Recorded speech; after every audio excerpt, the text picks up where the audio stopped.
Hardy Canadian bush pilots navigating their own planes pioneered the great Canadian Northwest staging route. The story of its development is now just released. Flying over a treacherous wilderness, they brought vital supplies to lonely outposts. In the 1920s, they gathered the hard way the details which make possible the great 1944 air highway to Russia. Putting their data to use, the Canadian government built a chain of airports from Edmonton to Alaska. After the United States entered the war, Canada offered the Americans free use of the airway to Alaska. Extension and enlarging of airfields is carried on by the United States and Canada to accommodate the large volume of traffic.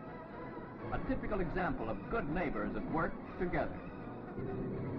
At the central airport of the route, Edmonton, Alberta, supplies are loaded. They are consigned to key stations along the airway. A continuous shuttle service is in operation to ferry maintenance equipment and supplies.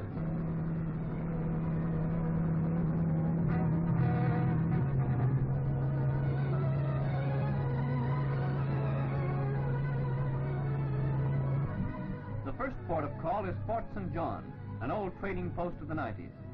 Flying over the British Columbia boundary into Yukon territories, the transport heads into the post at Watson Lake.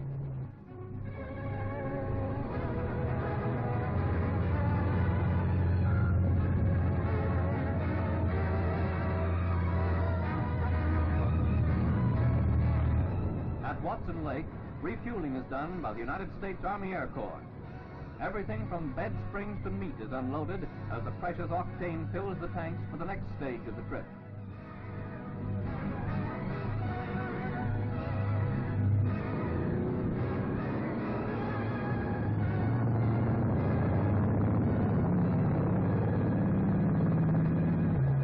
Close to the Alaska Highway, the air route is removed from the Pacific coast. It is comparatively free from enemy attack.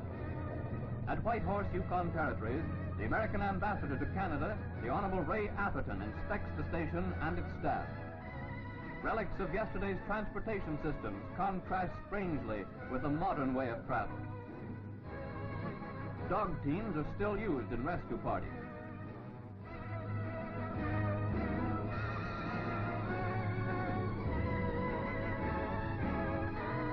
The last stop on the journey before Siberia is Lad Field, Fairbanks, Alaska. In the hangars of the United States Army Air Corps, dozens of American fighter planes are ready for their hop to Russia. Over 5,000 American-built planes have been flown to Russia over the Northwest staging route. U.S. pilots ferry planes from American bases to Fairbanks, and there the Russians take them away.